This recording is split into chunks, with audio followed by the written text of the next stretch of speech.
듣겠습니다. 오늘은 구약성경 사무엘상 17장이 되겠습니다.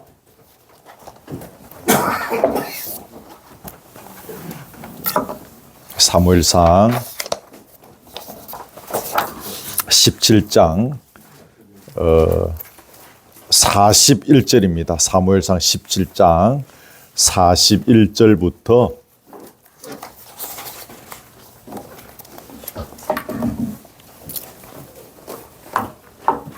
49절까지 말씀 봉독합니다.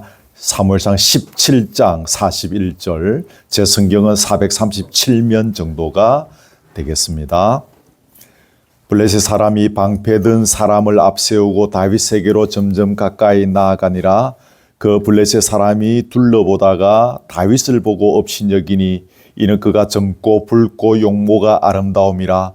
블레셋 사람이 다윗에게 이르되 네가 나를 개로 여기고 막대기를 가지고 내게 나왔느냐 하고 그의 신들의 이름으로 다윗을 저주하고 그 블레셋 사람이 또 다윗에게 이르되 내게로 오라. 내가 네 살을 공중의 새들과 들짐승들에게 주리라 하는지라. 다윗이 블레셋 사람에게 이르되 너는 칼과 창과 단창으로 내게 나오거니와 나는 만군의 여호와의 이름 곧 네가 모여가는 이스라엘 군대의 하나님의 이름으로 네게 나아가노라. 오늘 여호와께서 너를 내 손에 넘기시리니 내가 너를 쳐서 네 목을 베고 블레셋 군대의 시체를 오늘 공중의 새와 땅의 들짐승에게 주어 온 땅으로 이스라엘의 하나님이 계신 줄 알게 하겠고 또 여호와의 구원하심이 칼과 창에 있지 아니함을 이 무리에게 알게 하리라. 전쟁은 여호와께 속한 것인즉 그가 너희를 우리 손에 넘기시리라. 블레셋 사람이 일어나 다윗에게로 마주 가까이 올 때에 다윗이 블레셋 사람을 향하여 빨리 달리며 손을 주머니에 넣어 돌을 가지고 물매로 던져 블레셋 사람의 이마를 치매 돌이 그의 이마에 박히니 땅에 엎드러지니라. 아멘. 순서를 따라서 오늘은 17장을 함께 묵상하려고 합니다. 보시는 것처럼 오늘 본문은 그 유명한 다윗과 골리앗의 1대1의 싸움이 주요 소재가 되어지는 그런 본문입니다. 아마도 여러분이 교회에 다니신 이후로 제가 주일학교 때 제일 많이 듣고 기억에 남는 설교 중에 하나가 이 본문입니다. 그래서 혹시라도 조금이라도 좀 식상하거나 또 흥미가 떨어질 수도 있기 때문에 그럼에도 불구하고 오늘 우리에게 주시는 하나님의 음성으로 새롭게 듣는 시간이 되기를 바랍니다. 본론으로 바로 들어가겠습니다. 먼저 골리앗이 어떤 인물이었는지를 간략하게 보려고 합니다. 4절에 보시면 싸움을 도두는 자라고 합니다. 이 말은 주부에도 적어놨는데 전군을 대표해서 홀로 싸워서 전쟁의 승패를 결정짓는 역할을 하는 싸움꾼. 무슨 말인가 아시겠죠? 이 같은 전투 방식이 성경의 다른 곳에는 기록되어져 있지 않습니다. 고대 헬라 사람들이 흔히 행하는 전투 방식이었다고 합니다. 당시에 고대 근동 국가 간의 이제 싸움들이 계속 있었는데 이제 그 옛날 싸움 여러분 영화에서 보셨죠? 막 붙으면 무기고 막 그냥 뭐 물자고 병력이고 그냥 그 엄청난 서로 간의 타격을 받고 군사들이 많이 죽는 거예요. 전쟁에 보면 막 지는 편들은 거의 다 죽잖아요. 그래서 이제 아이디어들을 짜낸 것이 챔피언들끼리만 대결을 시키자. 그래서 승부를 결정짓자. 이런 방식들이 당시의 관행이었다고 합니다. 삼국지 좋아하시는 분 계시죠? 삼국지에도 보면 이런 이야기들이 많이 나옵니다. 일본에 보면 호족 세력들끼리 그 발음하기 좀 어려운데 그 시기하고 그 시기하고 막 붙을 때도 1대1로 대련해서 승부를 결정짓는 사례들이 일본 역사에 굉장히 많습니다. 우리나라 역사에는 이런 기록이 거의 없습니다. 태조 이성계가 그 오랑캐의 저 위쪽에 그 오랑캐 장수하고 한판 붙을 때 1대1로 붙었다는 기록이 태조실록에 나오는데 성부는 갈리지 않았습니다. 영화에서 보시는 것은 창 하고 붙었는데 그냥 서로 파박 창이 지나치면서 칼이 부딪히고 결판은 나지 않은 그런 싸움이 있었다는 기록이 뭐 하나 정도 있습니다. 자, 다시 본론으로 들어가서 당시 골리앗의 키를 보겠습니다. 계산해 보면 거의 한 3m 가까이에 육박하는 그런 사람입니다. 한 규빗이 사람이 여기 손끝에서 요 팔꿈치 끝까지 길이를 말합니다. 사람에 따라서 이제 길이가 다를 수 있겠죠. 그런데 평균 학자들은 한 45cm 정도를 잡습니다. 45cm 곱하기 그 6 규빗이니까 곱하기 6에서 또 한 뼘 정도가 됩니다. 이 한 뼘도 사람마다 다르겠죠. 대략 하면 최소한 208, 90cm, 뭐 길면 거의 3m에 육박하는 이런 이제 체격이죠.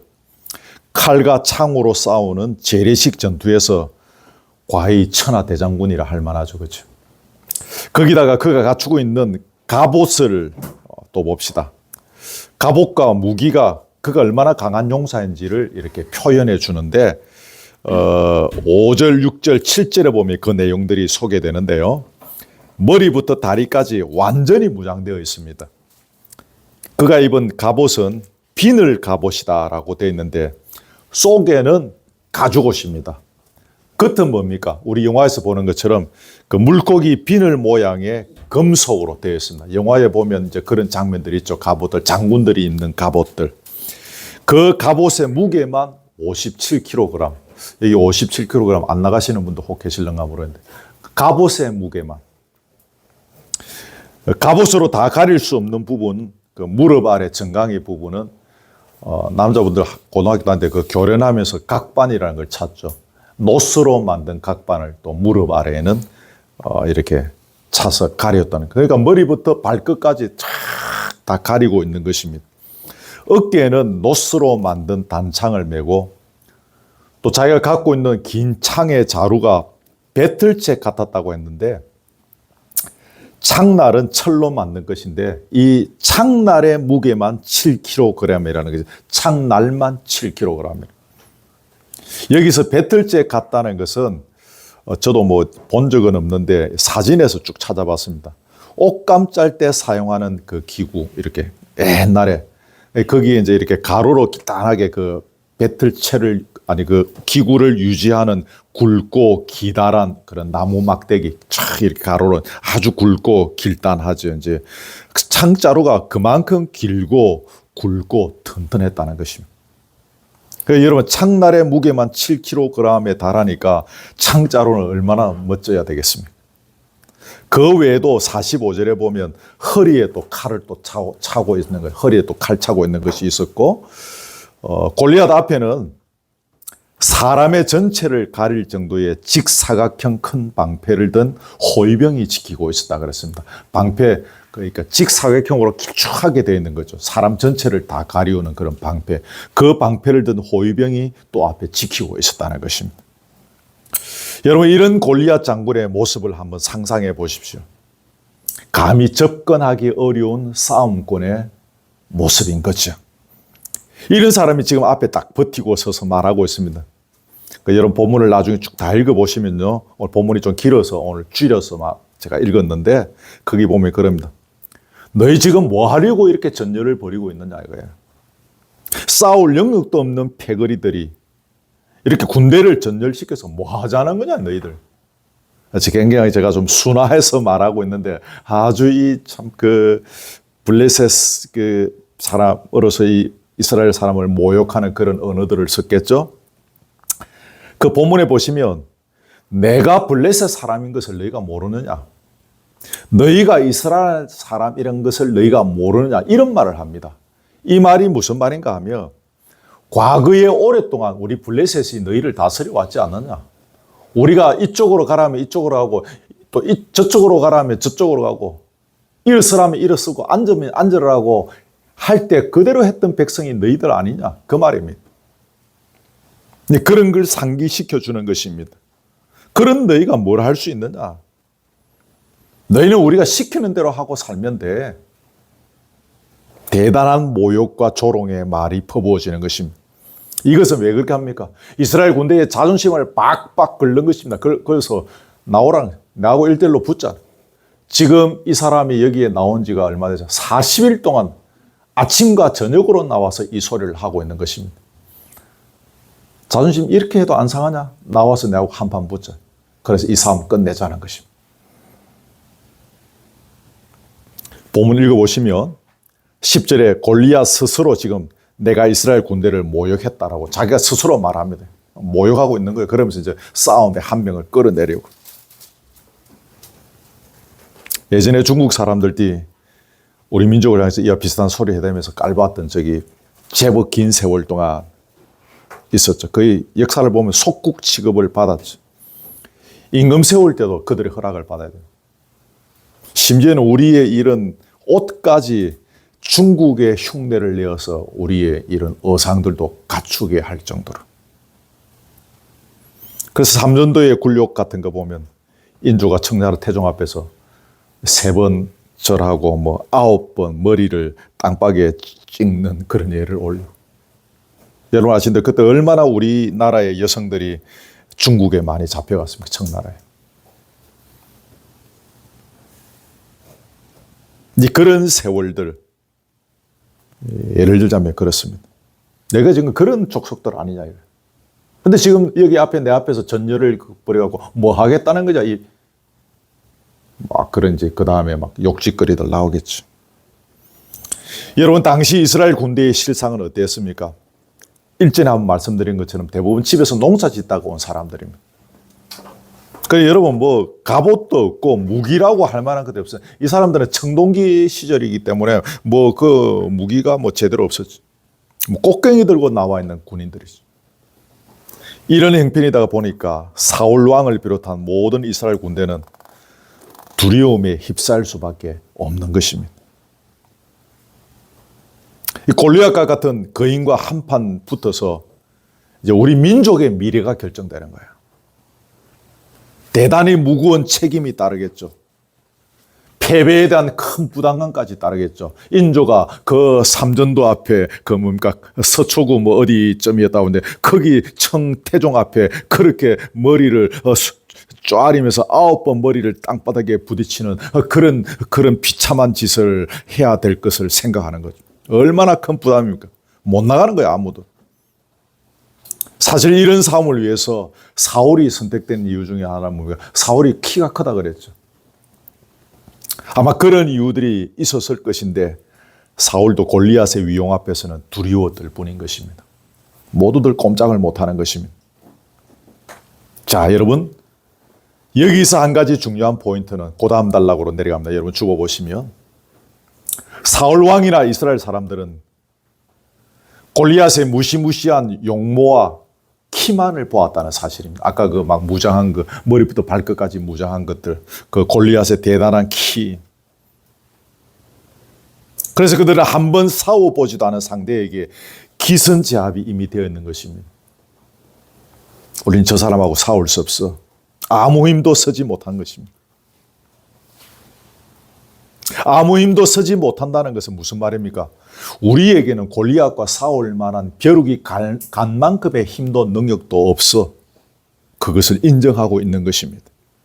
근데 상대적으로 블레셋 사람들은 그 거대한 골리앗 장군에게 자기들의 인생을, 나라의 운명을 의지하고 있는 것입니다. 우리는 골리앗이 있으면 되는 거예요.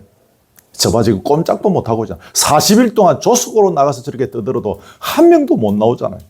우리는 이긴 것이야 이미. 그렇게 생각하고 있었을 것입니다. 여러분 골리앗은 오늘날 세상 사람들이 두려워하는 힘의 상징이다라고 볼 수 있습니다. 그게 무엇입니까? 주부에 적어놓은 거 모르겠는데 돈, 명예, 권력, 학벌, 건강, 지난주에 말씀드린 외모 등등등등. 사람들이 이런 것을 가지면 세상에서 두려워하거나 위축되거나 숨죽여 살 일이 없을 것이라는 생각을 합니다. 여러분 이스라엘 백성들이 왕을 구했죠. 그죠? 앞에 우리 본문에 나오죠. 그들이 왕을 구했던 이유도 바로 이런 것이죠.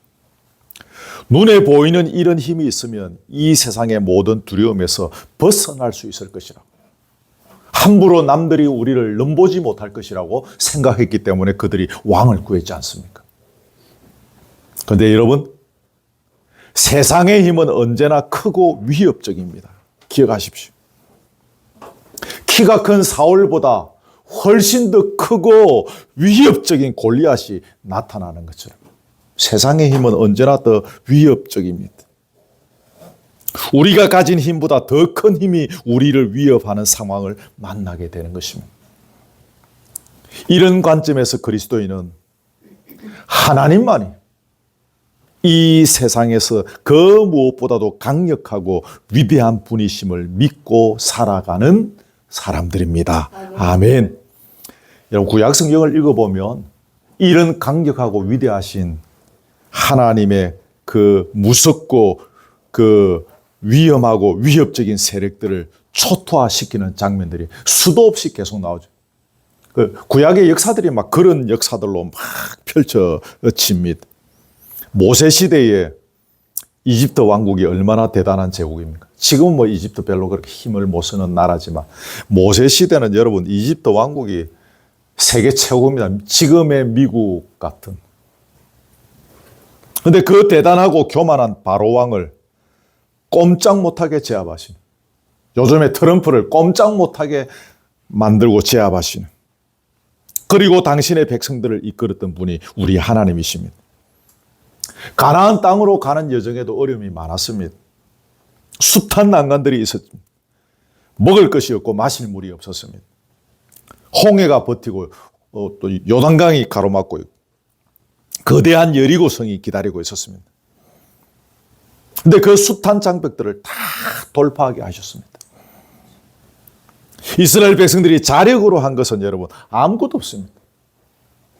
하나님께서 다 먹여주시고 열어주시고 막아주시고 무너뜨려 주셨습니다.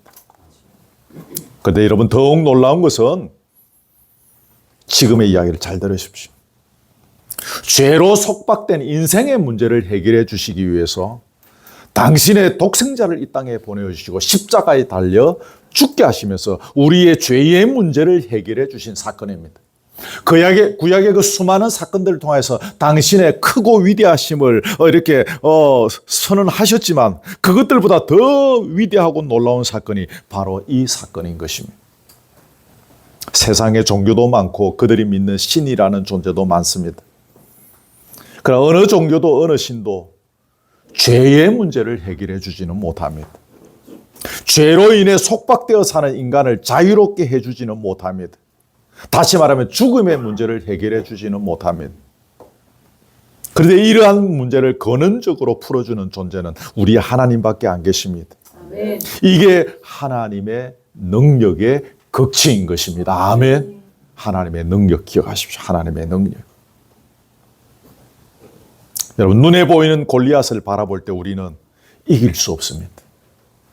낙심하고 좌절합니다. 포기합니다. 그러나 여러분, 우리의 영안을 뜨고 그리스도를 이 땅에 보내주셔서 우리의 죄의 문제, 죽음의 문제를 해결해 주신 하나님의 능력을 바라볼 때 우리는 낙심하지 않고 절망하지 않을 수 있습니다. 주눅들지 않을 수 있습니다. 제가 예전에 청년들을 가르칠 때 늘 주눅들지 말고 살아라. 왜 주눅들지 않을 수 있습니까? 이런 능력의 하나님을 우리는 바라보고 살기 때문에, 죄의 문제, 죽음의 문제를 해결해 주신 그 하나님의 능력을 우리는 바라보고 살기 때문에 주눅들 필요가 없는 것입니다. 오히려 담대하게 살아갈 수 있는 것입니다.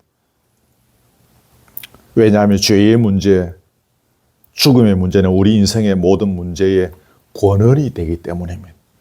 그 권한을 해결하면 인생의 복잡함이 풀리기 때문입니다. 그 근원의 문제를 해결하면 인생이 풀려가는 것입니다. 다음 단락 넘어갑니다. 이스라엘과 블레셋 간의 대치 기간이 길어지면서 전쟁터에 나간 아들들의 안부가 그리웠습니다. 누가? 아버지 이새가. 그래서 막내 다윗에게 심부름 보냈습니다. 시간을 전략해서 뭐 다 생략하겠습니다만은 자료에 보면 당시에 20세 이상의 이스라엘 남자들은 이제 군대 가야 되는 거예요. 그리고 그 보면 이새의 아들 3명이 지금 군대 가 있어요. 다윗은 어렸기 때문에 군대는 가지 않았던 거예요. 그래서 여러분 그 본문의 15절에 빨리 보시면 사울에게로 왕래하며 그랬습니다. 여러분 앞장에 보면 다 이야기 지난주에도 다 할 수 없었는데 다윗이 사울의 수금 타는 자가 되었습니다. 그 왕궁에서 사울의 수금을 타면서 다윗의 마음을 이렇게 치료하는 사람으로 있었습니다. 그런데 지금 사울에게로 왕래하면서 지금은 집에 와 있습니다. 그 이유는 사울이 왕으로서 지금 전쟁터에 나가 있기 때문에, 왕이 없으니까 다윗이 지금 집에 와서 이제 이렇게 양도 치고, 또 아버지가 너 형들 잘 있는지 가서 물어보고 오너라. 안부를 전해주라. 그래 지금 심부름을 보낸 것입니다. 자, 여러분 꼭 기억하실 것이 하나 있는데 23절의 성경을 보시면 마침이라는 단어가 있습니다. 여러분 23절 주부에는 없는데 여러분 성경 보시고 같이 읽을까요? 23절 본문 23절 시작. 그들과 함께 말할 때에 마침 블레셋 사람의 싸움 도두는 가드 사람 골리앗이라 하는 자가 그 전열에 나와서 전과 같이 말을 하며 다윗이 들으니라. 여기 둘째 줄에 뭐 있죠? 첫째 줄에 마침. 그들과 함께 말할 때에 마침. 인생의 방향을 결정짓는 아주 중요한 요소 중에 하나가 타이밍입니다. 타이밍. 중학교 때 공부 열심히 할 때 밤에 잠 안 자고 공부하려고 타이밍이라는 약사 먹고 공부한 적이 있어요. 이거 먹으면 잠 안 온다 그러지. 여담입니다. 자, 언제 누구를 만났느냐, 내가 언제 어디에 있었느냐, 내가 언제 무엇을 경험했느냐에 따라서 우리 인생의 방향과 결과가 달라집니다. 맞죠? 여러분 살아보시니까 그렇지 않던가요? 내가 언제 어떤 친구를 만났기에 내 인생이 이렇게 흘러가? 내가 언제 어떤 목사님을 만났기에 내 인생이 여기에 있고? 여러분, 내가 거기서 그것을 경험했기에 내 인생의 방향이 이렇게 걸어갔고.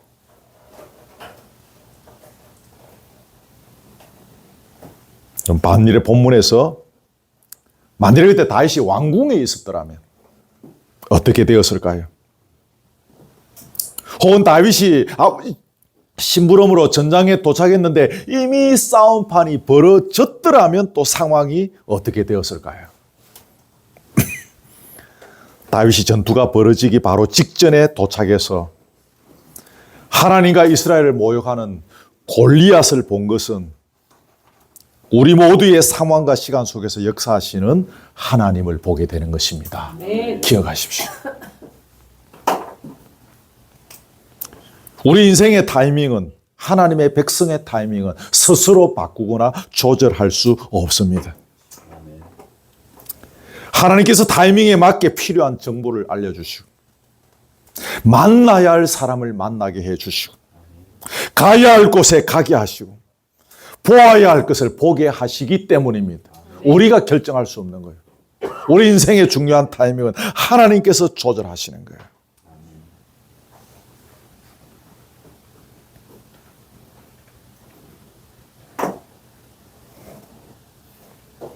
하나님께서 왜 이 사람을 만나게 하였는가?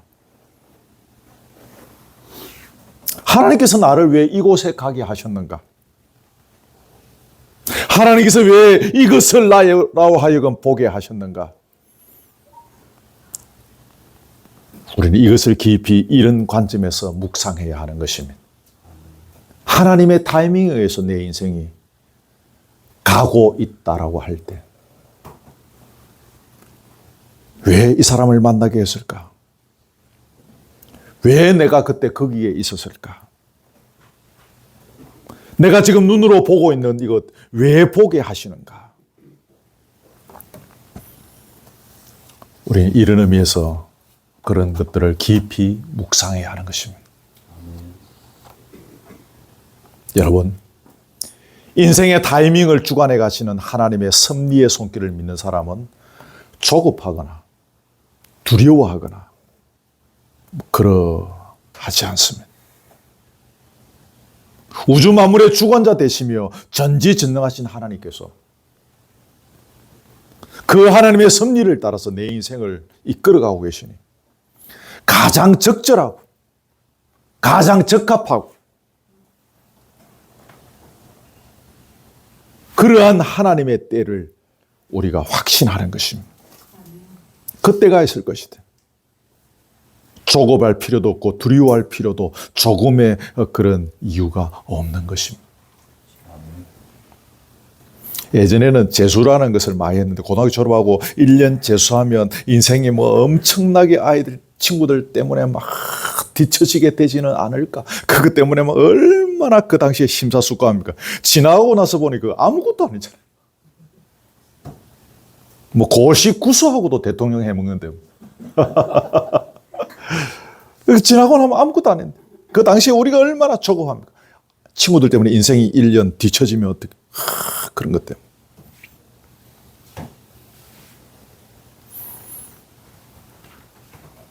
제 친구들보다 제가 신학대원 이제 나이로 계산하면 7년이나 늦게 갔어요. 지금 생각해보면 아무것도 안 해요. 하나님은 가장 적절하고 적합한 하나님의 때에 우리의 인생을 주장해 가시는 것입니다. 아멘. 이 나이에 여기에서 그 교회를 이렇게 세워서 이렇게 해보면 제가 고백하는 것은 가장 적절한 때다.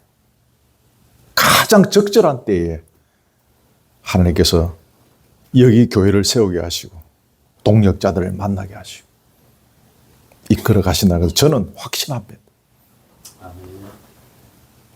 30대 후반 그때 막 개척하려고 집 알아보고 다니고 그럴 때 그게 순조롭게 인례가 되었으면 저는 완전히 대한민국 교회를 말아먹는 목사가 되었을 것입니다. 구름대같이 제 주변에 따라붙는 그 많은 사람들을 제가 어디로 인도했겠습니까? 다 수채 구멍 다 인도했을 것입니다. 그러나 하나님은 그 20년의 세월 동안 또 저를 훈련시키고 다듬어 가시고 깨닫게 하시고 기도하게 하시고 그러면서 남들이 아무도 하지 않는 이 나이에 이 또 이런 흔히 말하는 허접한 곳에서 하나님은 교회를 하게 하시는 것입니다. 여러분, 우연을 가장한 하나님의 필연이 우리 인생에서 일어나게 하는 방법은 거기 주부에 제가 적어놨을 것인데 하나님을 온전히 신뢰하는 것입니다. 아멘. 사람의 눈으로 볼 때는 그때 우연인데 하나님을 온전히 신뢰하는 눈으로 바라보면 그게 뭡니까? 필연이 되는 것입니다. 그럴 때 우리는 꼭 필요한 곳에 가서 꼭 필요한 사람을 만나게 되는 신비로운 경험을 할 수 있습니다. 저는 여러분들 한 분 한 분이 저에게는 다 그렇습니다.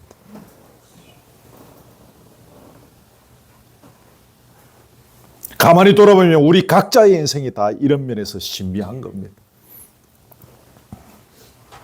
이 시간에 이 하나님을 신뢰하는 믿음을 얻기를 축복합니다. 아멘. 이 하나님. 다음 달락 넘어갑니다. 자, 24절, 25절 주부에 있을 것인데 골리앗의 고함에 이스라엘 사람들은 무서워하고 두려워하고 이제 도망치기에 바쁜 것입니다. 궁지에 몰린 사울은 골리앗을 물리치는 자에게 이제 지는 못 나가는 거예요. 겁이 나서 지금. 그러면서 지금 엄청난 보상을 약속합니다.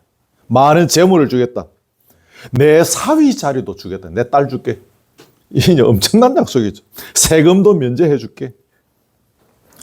그럼에도 나서는 사람이 없는 거예요. 나설 수가 없겠죠. 여기서 발견하게 되는 것은 이스라엘 백성들은 골리앗의 심리전에 이미 패배당한 상태였다는 것이죠. 이미 패배하고 있는 거예요. 아까 시작할 때 잠깐 그 이야기 했죠. 골리앗이 40일 동안 지금 아침 저녁으로 와서 지금 이렇게 퍼붓고 있습니다. 그 거구를 드러내고 창이 배틀째 같은 자루에 달린 그 창날의 무게만 아까 뭐 7kg 그걸 막 허공에 막 휘두르면서 우리가 나무젓가락 휘두르듯이 그렇게 허공에 휘두르면서 그 거구가 그렇게 그드름을 피우고 있는 그 앞에서 완전히 주눅이 들어버린 것입니다. 인간은 염려와 두려움에 얽매이게 되면서 어디론가 도망가고 싶은 도피주의에 빠지게 됩니다. 그 이유가 무엇입니까? 골리앗 같은 그 문제 앞에서 자기가 가진 자원에 연약한 몸, 초라한 나무 짝대기 정도로 제한되어 있는 자기가 가진 자원을 생각하기 때문에 그 거대함 앞에서 나는 나무 짝대기밖에 지금 들고 있는 게 이스라엘 백성들이 지금 나무 짝대기 들고 있지 않습니까? 저 강대한 몸하고 부딪히면 나는 죽을 거야. 그렇게 자기의 자원을 제한하고 있기 때문에 그래서 도망가고 싶은 것입니다. 그런데 여러분, 독생자를 보내주셔서 죄의 문제를 해결해 주신 능력의 하나님을 믿는 믿음이 있는 사람은 도전이냐 도망이냐 도자는 똑같습니다. 그러니까 죽으면 죽으리다라는 각오로 도전하는 것입니다. 아멘. 믿음이 없으면 어떻게 안 될까 요행만 바라면서 사울왕처럼 그냥 보상만 내걸고 지는 나무 밑에 숨어 있는 것입니다. 사울은 완전히 오기소침했습니다. 왕이니까 궁여지책으로 할 수 없어서 딸을 막 내놓고 현상금을 주고 면세특전을 제시할 정도였습니다. 사울은 무한한 이 하나님의 자원, 모든 걸 퍼부어 주실 정도로 사랑하시는 하나님의 무궁무진한 자원을 믿음으로 끌어서는 지혜가 없었던 것입니다. 요 단락을 기억하십시오. 그래서 골리앗 같은 현실적 과제 앞에 압력을 받고 자기 꾀나 쓰고 돈과 인간을 의지하는 수준을 넘어설 수가 없었던 것입니다. 근데 다윗은 지금 어떻게 합니까? 골리앗의 모욕하는 소리를 듣고 분노하지요. 살아계신 하나님의 군대를 모욕하는 것을 보고 더 이상 참을 수가 없었습니다. 여기서 발견하게 되는 것은 다윗은 아무도 기대하지 않는 연약한 모습으로 오신 예수 그리스도가 두려움에 떨던 하나님의 백성들의 구원자가 되실 것에 대한 모형이라는 것입니다. 주보에 이 내용들 적어놨을 것입니다. 꼭 이 문구 기억하십시오. 여러분, 이처럼 하나님의 백성의 구원은 세상의 힘과 능력과는 아무 관계 없는 모습으로 이루어집니다. 아멘. 백성들이 의존할 수 있는 것이 아무것도 없을 때 소년 다윗이 등장한 것처럼 성도가 가진 세상의 힘이 무력화되었을 때 하나님의 능력이 나타나는 것입니다. 고린도후서 12장 9절만 적어 놓으시고 여러분 나중에 집에 찾아보시는데 주부에 칸이 너무 모자라서 못 적었는데 여러분 아시는 구절입니다. 제가 빨리 읽어드릴게요. 내 은혜가 네게 족하도다.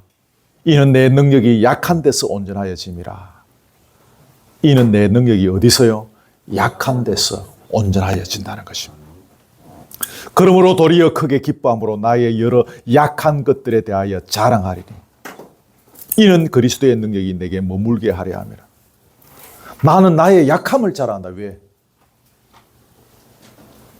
이 상황에서 그리스도의 능력이 내게 머물게 되기 때문에 나의 초라함을, 나의 연약함을 나는 오히려 덧붙인 다음에 감사한다, 자랑한다는 것입니다. 많은 사람들이 예수를 믿고 세상에서 그의 힘이 커지기를 기대하는 경향이 있습니다. 사업이 번창하고 좋은 학교 들어가고 인생의 길이 멋지게 열릴 것을 기대합니다. 그러나 하나님의 구원은 성도가 의존하는 것들이 깨어진 곳에서 나타납니다. 아멘. 성도가 세상의 힘을 의존하지 않을 때에 예수님만을 확실히 의존할 수 있기 때문입니다. 아멘. 오늘 중요한 얘기 너무 많이 했습니다. 세상의 힘을 의존하지 않을 때 예수님만을 확실히 의존할 수 있기 때문에 성도가 의존하는 것들이 깨어진 곳에 하나님의 구원이 나타나는 것입니다. 골리앗 앞에서는 아무것도 의존할 수 없었기에 이스라엘 백성들은 소년이었던 다윗을 의지했습니다. 골리앗 앞에서 무리해진 이스라엘 백성들처럼 비참한 모습이 되었을 때가 오히려 참된 구원자이신 예수님만을 의존할 수 있는 가장 복된 시간입니다. 이 원칙을 기억하십시오. 그렇다고 해서 우리가 여기에서 그냥 느끼는, 문자적으로 느끼는 것처럼 다 가난해야 되고, 다 아파야 되고, 다 망해야 되고, 그런 것 절대로 아닙니다. 얼마든지 육체적으로 강건하게 평생을 살 수 있고, 얼마든지 물질의 부유함으로 살아갈 수도 있고, 높은 자리에서 얼마든지 우리도 살아갈 수 있습니다. 그러나 그럼에도 불구하고 그런 것들을 의지하지 않냐. 주님, 나는 부족합니다. 나는 연약합니다. 나는 죄인입니다. 주의 은혜가 아니면 한 발자국도 걸어갈 수 없습니다. 라는 겸손한 고백으로 주님께 엎드리는 자에게 주의 구원은, 주의 능력은 역사하는 것입니다. 아멘. 여러분 잊지 마십시오. 그렇게 살아가다가 때로 우리에게 어떤 부분에서든지 간에 유형과 무형의 연약함들을 주심, 그때는 절호의 찬스인 것입니다. 내가 약할 때의 주의 능력은 온전하여지는 것입니다. 그리스도의 능력이 그때 내게 넘치게 머물게 되어지는 것입니다. 다음 달랑 넘어갑니다. 드디어 다윗과 골리앗이 붙었습니다. 아시는 대로 승부는 싱겁게 끝났지. 다윗이 주머니에서 돌 꺼내서 물매로 이렇게 돌렸는데 이마에 정통으로 맞추었고, 거대한 골리앗이 한순간에 엎어졌습니다. 본문에 보면 돌이 그의 이마에 박혔다 그랬는데, 여기 박혔다라는 이 단어의 원어는 어떤 물건이나 물 속으로 깊숙이 들어갔다라는 의미라고 합니다.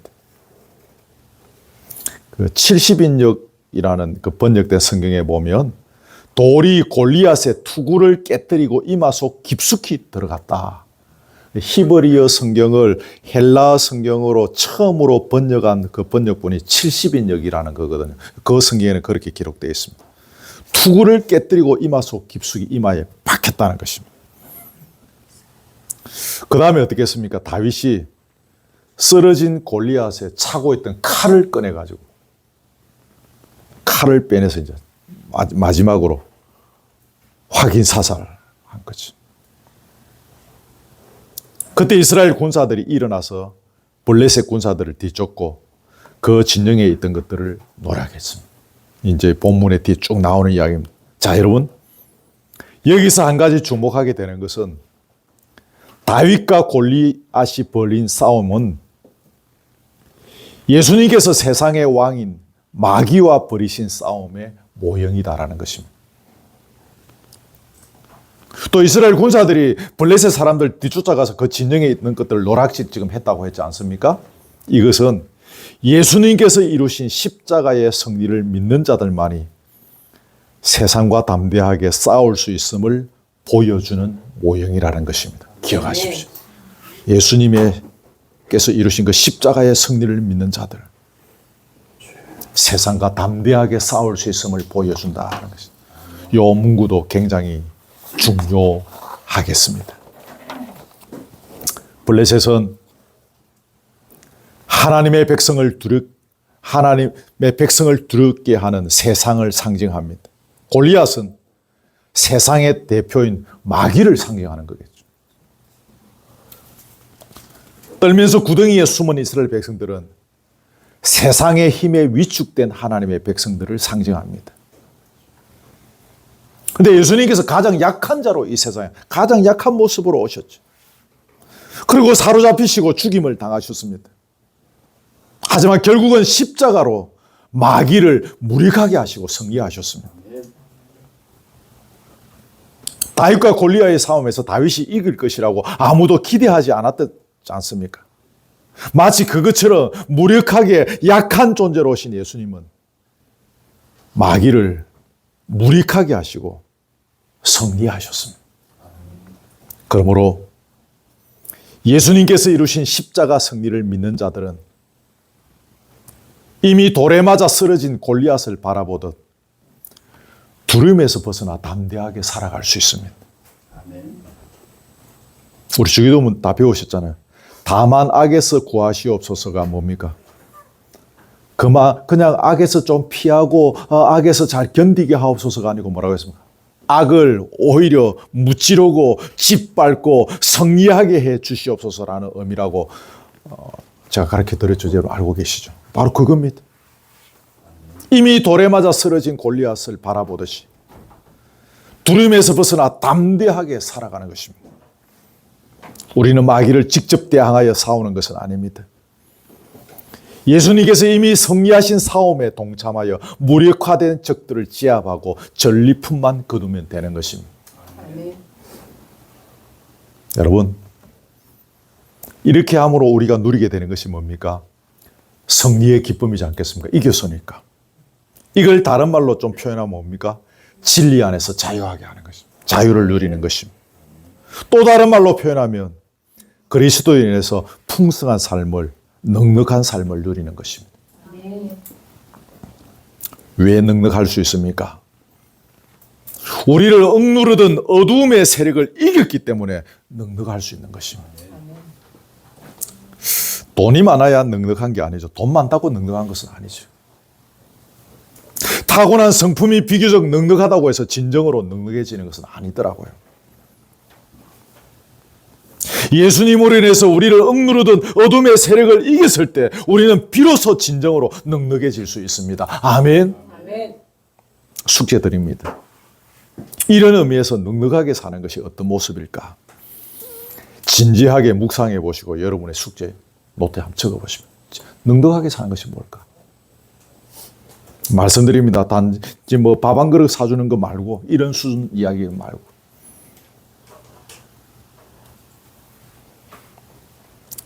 마지막으로 추가로 꼭 언급하고 싶은 것은 우리는 예수님께서 십자가에서 이루신 승리를 눈으로 확인할 수 없기에 말씀에 대한 믿음이 필수적으로 우리에게 요구된다는 거예요. 뭐요? 말씀에 대한 믿음.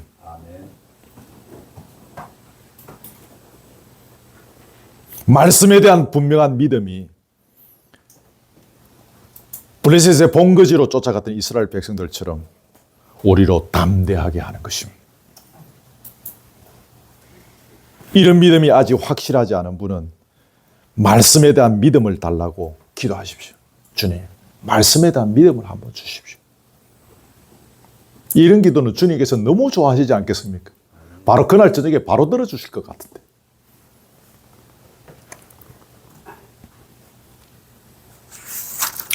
오늘 설교 제목을 품배용섬이라고 잡았습니다. 숙제는 제가 여러분에게 내드렸기 때문에 설교 준비하면서 저는 제 스스로 숙제를 먼저 했습니다. 이런 넉넉함이 무엇일까? 여러분은 제 수준보다 저보다 더 많은 풍성한 답을 내시기를 바랍니다. 품은 사람을 품는 것입니다. 사람을 품을 줄 아는 것입니다. 네. 배는 아시겠죠? 내가 소유한 유형무형의 것을 베풀 줄 아는 것입니다. 용은 용서할 줄 아는 것입니다. 섬은 섬길 줄 아는 것입니다. 섬기려면 뭐 해야 됩니까? 섬긴다는 것은 내가 낮은 자리에 가는 것입니다. 내가 유명해지지 않을 권리를 누리는 것입니다. 더 많이 쭉 좀 적어봤는데 그럼 여러분들 못 외우실 것 같았어요. 예, 품배, 용, 섬만 외우셔도 우리 인생 제가 볼 때는 성공합니다. 다인만큼이나 위대한 인생을 살다가 갈 수 있습니다. 예수님이 이루신 십자가의 승리를 굳게 붙잡고 우리의 남은 인생의 세월들 속에서 승리하고 전리품을 거두는 그런 넉넉한 세월 되기를 주님의 이름으로 축복합니다. 아멘. 자, 찬송합시다. 357장 찬송하겠습니다. 357장입니다.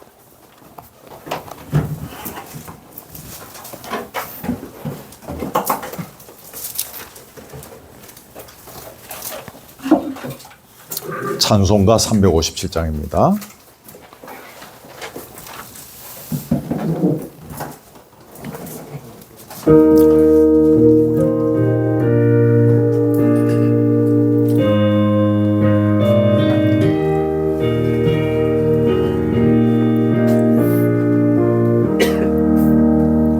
주 믿는 사람 사람 일어나 다의 물 엎하여 이 세상 모든 마귀를 다쳐서 멸하세. 저 앞에 오는 적군을 다 싸워 이겨라. 주 예수 믿는 힘으로 온 세상에 이기네. 아멘. 믿음이 이기네. 믿음이 이기네. 주 예수를 믿음이 온 세상이. 자매님들이 2절 합니다.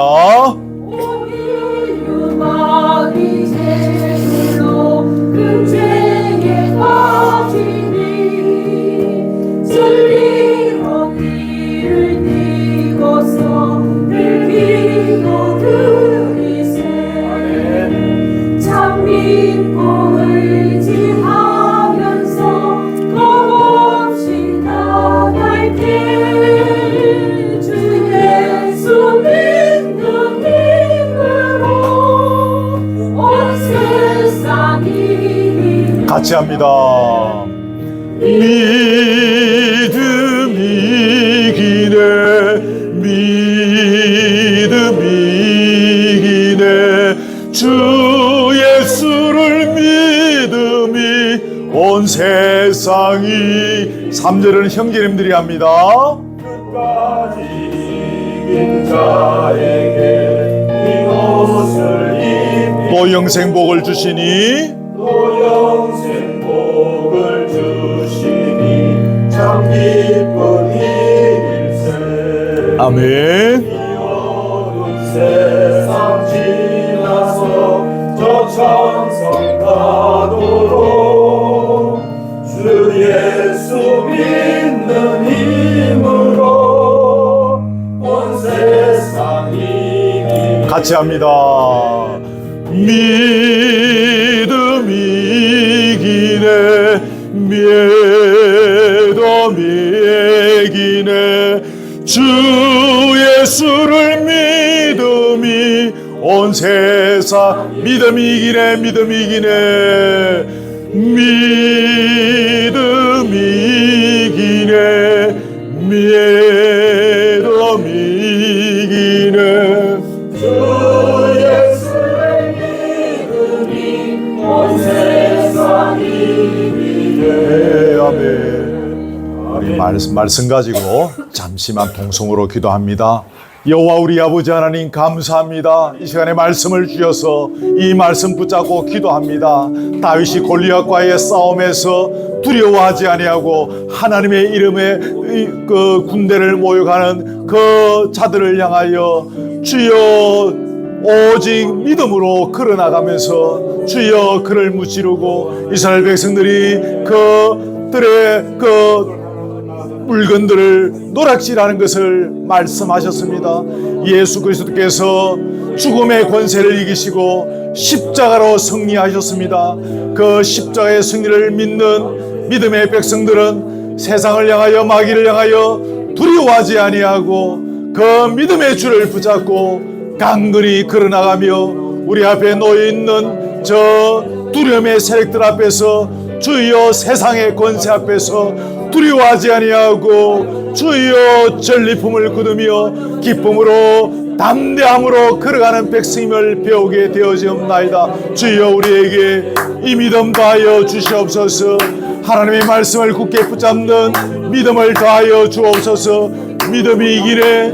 믿음이 이기네. 주 예수를 믿음이 온 세상 이기네라는 이 찬송이 우리의 찬송이 되어지기를 원합니다. 우리의 간증이 되어지기를 원합니다. 우리의 삶이 되어지기를 원합니다. 주여 이 고백으로 걸어나갈 때에 주여 이기지 못할 것이 없고 우리가 억눌림 당할 것이 없음을 믿사옵나이다. 사랑 우리 교우들 억눌림 당하는 것들 흑암의 세력 앞에 짓눌려 있는 것들이 혹 있습니까? 주여 이 시간 역사하여 주옵시고 그것들 앞에서 주눅들지 않게 하여 주시고 힘 빠지지 않게 하시고 낙심하지 않게 하시고 끌려가지 않게 하시고 예수께서 십자가로 승리하신 것처럼 그 승리의 계가를 부르며 굳건히 걸어가며 전리품을 거두어가는 신령한 세월이 되도록 역사해 주시옵소서. 하나님 아버지, 다윗과 골리앗의 싸움을 오늘 다시 배우게 되어집니다. 늘 들었던 말씀이지만 주여, 우리가 식상하게 듣지 않게 해주시니 감사합니다. 흥미롭지 않게 듣게 해주시니 감사합니다. 이 말씀 굳게 붙잡고 승리하는 저희들 되기를 원합니다. 예수 그리스도의 십자가로 말미암아 이미 당신께서 승리하셨습니다. 그것을 믿는 믿음으로 걸어가는 가운데 우리를 짓누리를 하고 우리를 억압하고 우리를 무너지게 하고 우리를 낙심하고 우리를 좌절하게 하는 그 모든 세상의 권력으로부터 저 어둠의 세력으로부터 이기며 승리하며 전리품을 거두며 걸어가는 세월 되게 해 주시옵소서. 사랑 우리 교우들, 주여 이 시간에 어둠의 세력 앞에 억눌려 있는 부분들이 있습니까? 악의 세력 앞에 짓눌려 살아가는 부분들이 있습니까? 주여 이 시간 역사하여 주옵소서. 감히 종이 두 손 들어 기도하며 축복하오니 주여 이들의 머리 위에 친히 안수하여 주시고 말씀을 붙잡는 믿음을 다하여 주옵소서. 예수 그리스도께서 십자가로 말미암아 죽음의 권세를 이기시고 승리하신 사실을 믿음으로 보게 하시고 발견하게 하시고 깨닫는 은혜가 있게 하여 주시고 그 믿음으로 전진하며 걸어가는 가운데 우리를 억누르던 그 모든 세력으로부터 그 어둠의 권세로부터 이기며 넉넉하게 그 전리품을 거둘 수 있는 승리의 기쁨을 허락하여 주옵소서. 한 영혼도 외면하지 마옵시고 주님 역사하여 주옵소서. 눈을 열어 주옵소서. 마음을 열어 주시옵소서. 우리의 삶 속에 또한 역사하여 주셔서 예수 그리스도께서 십자가로 승리하셨음을 보게 하여 주시옵소서. 깨닫게 하여 주옵소서. 느끼게 하여 주옵소서. 그 승리를 우리의 삶을 통하여 누리는 생애가 되게 해 주시옵소서. 귀한 예물 주님 앞에 드립니다. 이 예물 받으시고 영광을 거두시고 주의 나라와 교회의 영광을 위하여 지혜롭게 사용되어 줄 수 있도록 그때그때마다 철저히 간섭하여 주옵소서. 교회를 사랑하며 섬기는 우리 교우들 다 기억하시고 위로하시고 주님이 이 모든 것 아실 줄 믿사오니 하늘의 상급과 땅의 기름진 것으로 역사해 주시옵소서. 오후에 함께 또 먹고 마시며 교제하는 자리 신령한 은혜가 있기를 원합니다. 치유가 있고 회복이 있고 기쁨이 있고 위로가 있는 눈물에 따기움을 얻는 복된 자리 되게 해 주시옵소서.